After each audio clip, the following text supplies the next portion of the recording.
Dr. Bob's Nightmare. A co-founder of Alcoholics Anonymous, the birth of our society dates from his first day of permanent sobriety, June 10th, 1935. To 1950, the year of his death, he carried the AA message to more than 5,000 alcoholic men and women, and to all these he gave his medical services without thought of charge. In this prodigy of service, he was well assisted by Sister Ignatia at St. Thomas Hospital in Akron, Ohio, one of the greatest friends our fellowship will ever know. I was born in a small New England village of about 7,000 souls. The general moral standard was, as I recall it, far above the average. No beer or liquor was sold in the neighborhood, except at the state liquor agency, where perhaps one might procure a pint if he could convince the agent that he really needed it. Without this proof, the expectant purchaser would be forced to depart empty-handed, with none of what I later came to believe was the great panacea for all human ills.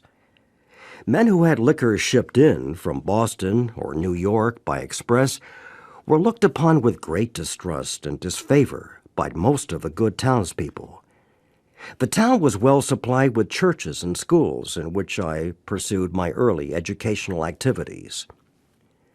My father was a professional man of recognized ability, and both my father and mother were most active in church affairs.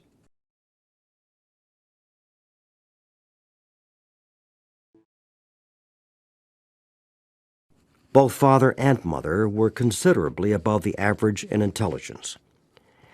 Unfortunately for me, I was the only child, which perhaps engendered the selfishness which played such an important part in bringing on my alcoholism. From childhood through high school, I was more or less forced to go to church, Sunday school, and evening service, Monday night Christian Endeavor, and sometimes to Wednesday evening prayer meeting. This had the effect of making a resolve that when I was free from parental domination, I would never again darken the doors of a church. This resolution I kept steadfastly for the next 40 years, except when circumstances made it seem unwise to absent myself. After high school came 4 years in one of the best colleges in the country, where drinking seemed to be a major extracurricular activity. Almost everyone seemed to do it. I did it more and more, and had lots of fun without much grief, either physical or financial.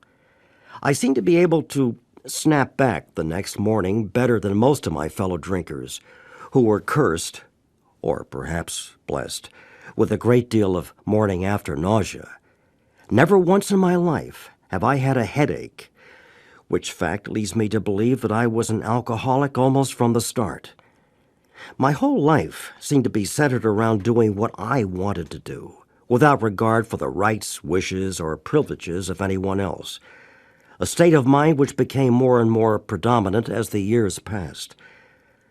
I was graduated summa cum laude in the eyes of the drinking fraternity, but not in the eyes of the dean. The next 3 years I spent in Boston, Chicago, and Montreal in the employ of a large manufacturing concern, selling railway supplies, gas engines of all sorts, and many other items of heavy hardware.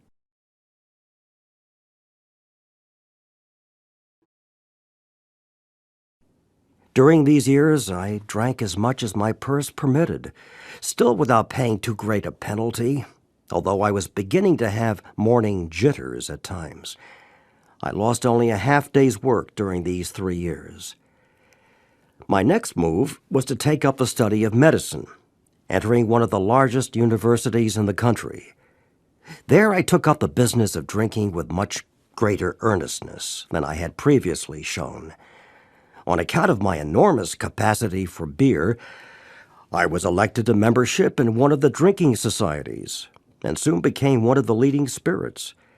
Many mornings I've gone to classes, and even though fully prepared, would turn and walk back to the fraternity house because of my jitters, not daring to enter the classroom for fear of making a scene should I be called on for recitation. This went from bad to worse until sophomore spring, when after a prolonged period of drinking, I made up my mind that I could not complete my course. So I packed my grip and went south to spend a month on a large farm owned by a friend of mine. When I got the fog out of my brain, I decided that quitting school was very foolish and that I had better return and continue my work. When I reached school, I discovered the faculty had other ideas on the subject. After much argument, they allowed me to return and take my exams, all of which I passed creditably. But they were much disgusted and told me they would attempt to struggle along without my presence. After many painful discussions, they finally gave me my credits, and I migrated to another of the leading universities of the country and entered as a junior that fall.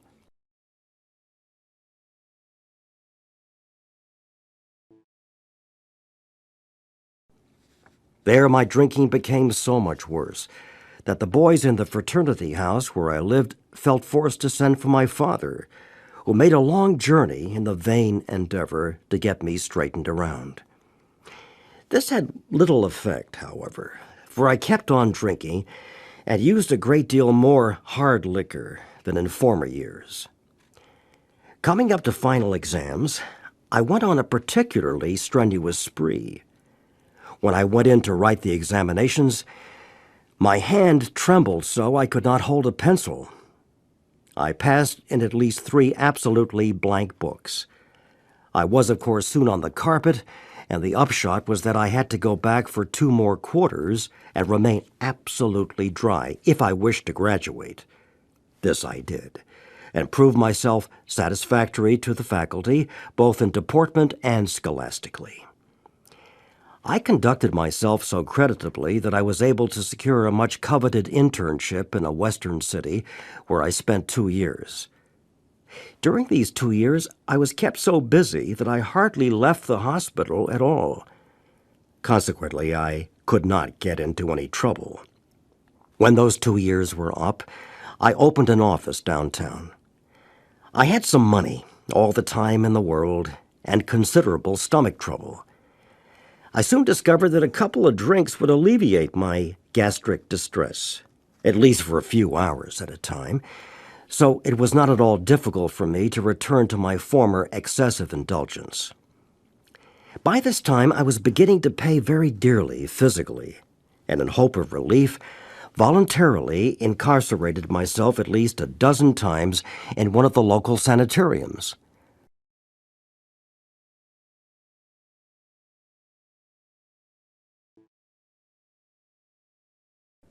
I was between Scylla and Charybdis now, because if I did not drink, my stomach tortured me, and if I did, my nerves did the same thing. After 3 years of this, I wound up in the local hospital where they attempted to help me. But I would get my friends to smuggle me a quart, or I would steal the alcohol about the building so that I got rapidly worse. Finally, my father had to send a doctor out from my hometown who managed to get me back there in some way, and I was in bed about 2 months before I could venture out of the house. I stayed about town a couple of months more, and then returned to resume my practice. I think I must have been thoroughly scared by what had happened, or by the doctor, or probably both, so that I did not touch a drink again until the country went dry. With the passing of the 18th Amendment, I felt quite safe. I knew everyone would buy a few bottles or cases of liquor as their exchequers permitted, and that it would soon be gone. Therefore, it would make no great difference, even if I should do some drinking. At that time, I was not aware of the almost unlimited supply the government made it possible for us doctors to obtain. Neither had I any knowledge of the bootlegger who soon appeared on the horizon. I drank with moderation at first, but it took me only a relatively short time to drift back into the old habits, which had wound up so disastrously before. During the next few years, I developed 2 distinct phobias. One was the fear of not sleeping, and the other was the fear of running out of liquor Not being a man of means, I knew that if I did not stay sober enough to earn money, I would run out of liquor.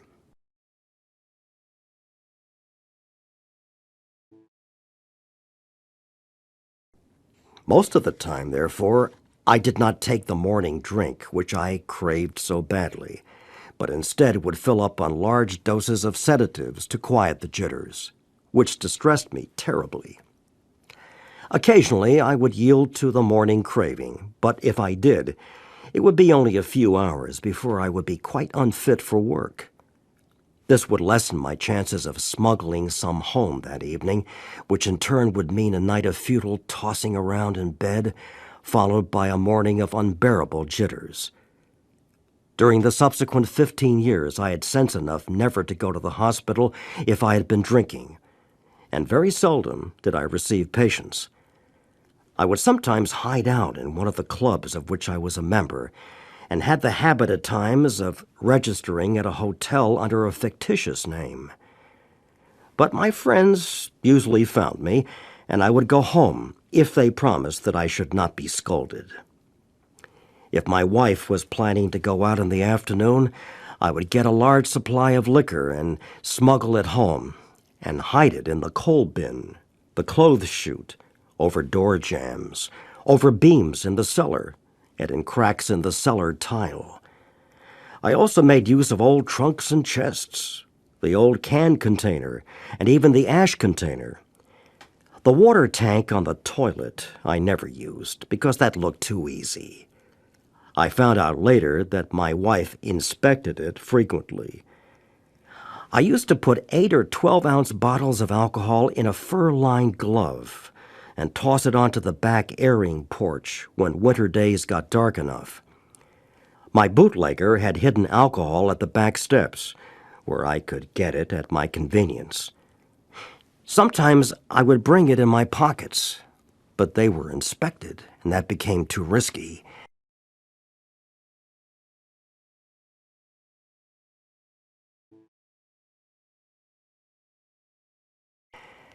I used also to put it up in 4-ounce bottles and stick several in my stocking tops. This worked nicely until my wife and I went to see Wallace Beery in Tugboat Annie, after which the pant leg and stocking racket were out. I will not take space to relate all my hospital or sanitarium experiences. During all this time, we became more or less ostracized by our friends. We could not be invited out because I would surely get tight, and my wife dared not invite people in for the same reason. My phobia for sleeplessness demanded that I get drunk every night. But in order to get more liquor for the next night, I had to stay sober during the day, at least up to 4 o'clock. This routine went on with few interruptions for 17 years. It was really a horrible nightmare, this earning money, getting liquor, smuggling it home, getting drunk, morning jitters, taking large doses of sedatives to make it possible for me to earn more money, and so on ad nauseum. I used to promise my wife, my friends, and my children that I would drink no more, promises which seldom kept me sober, even through the day, though I was very sincere when I made them. For the benefit of those experimentally inclined, I should mention the so-called beer experiment. When beer first came back, I thought that I was safe. I could drink all I wanted of that. It was harmless.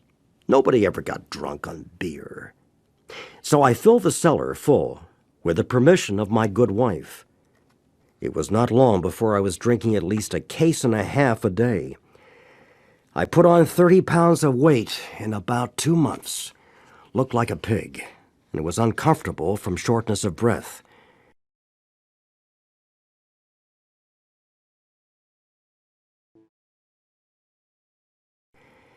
It then occurred to me that after one was all smelled up with beer, nobody could tell what had been drunk, so I began to fortify my beer with straight alcohol. Of course, the result was very bad, and that ended the beer experiment. About the time of the beer experiment, I was thrown in with a crowd of people who attracted me because of their seeming poise, health, and happiness. They spoke with great freedom from embarrassment, which I could never do, and they seemed very much at ease on all occasions and appeared very healthy. More than these attributes, they seemed to be happy. I was self-conscious and ill at ease most of the time. My health was at the breaking point, and I was thoroughly miserable. I sensed they had something I did not have, from which I might readily profit. I learned that it was something of a spiritual nature, which did not appeal to me very much, but I thought it could do no harm. I gave the matter much time and study for the next 2.5 years, but I still got tight every night, nevertheless. I read everything I could find and talked to everyone who I thought knew anything about it. My wife became deeply interested, and it was her interest that sustained mine, though I at no time sensed that it might be an answer to my liquor problem. How my wife kept her faith and courage during all those years I'll never know, but she did. If she had not, I know I would have been dead a long time ago. For some reason, we alcoholics seem to have the gift of picking out the world's finest women. Why they should be subjected to the tortures we inflict upon them, I cannot explain.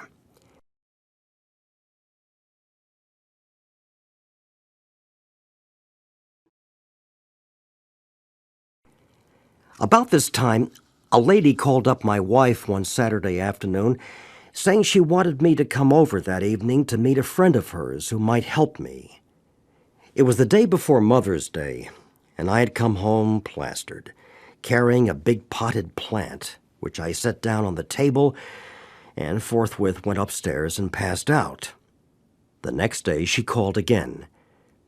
Wishing to be polite, though I felt very badly, I said, "Let's make the call," and extracted from my wife a promise that we would not stay over 15 minutes. We entered her house at exactly 5 o'clock, and it was 11:15 when we left. I had a couple of shorter talks with this man afterward and stopped drinking abruptly. This dry spell lasted for about 3 weeks. Then I went to Atlantic City to attend several days' meeting of a national society of which I was a member. I drank all the scotch they had on the train and bought several quarts on my way to the hotel. This was on Sunday. I got tight that night, stayed sober Monday till after the dinner, and then proceeded to get tight again. I drank all I dared in the bar, and then went to my room to finish the job. Tuesday, I started in the morning, getting well organized by noon. I did not want to disgrace myself, so I then checked out. I bought some more liquor on the way to the depot. I had to wait some time for the train. I remember nothing from then on until I woke up at a friend's house in a town near home. These good people notified my wife, who sent my newly made friend over to get me. He came and got me home and to bed, gave me a few drinks that night, and 1 bottle of beer the next morning.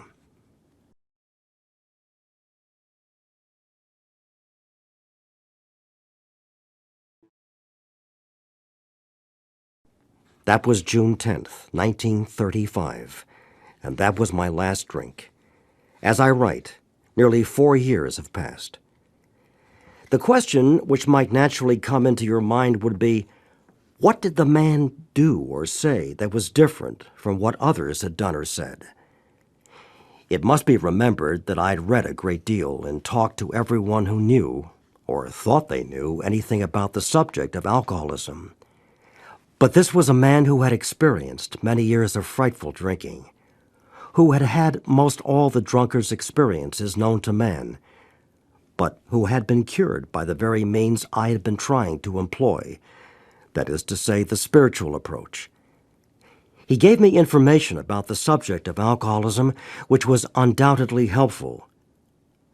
Of far more importance was the fact that he was the first living human with whom I had ever talked who knew what he was talking about in regard to alcoholism from actual experience. In other words, he talked my language.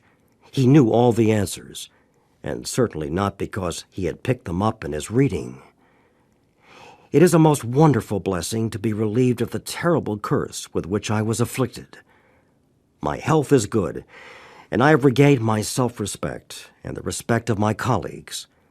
My home life is ideal, and my business is as good as can be expected in these uncertain times.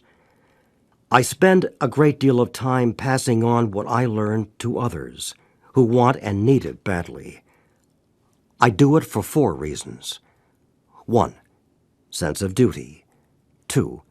It is a pleasure. 3. Because in so doing, I am paying my debt to the man who took time to pass it on to me. 4. Because every time I do it, I take out a little more insurance for myself against a possible slip.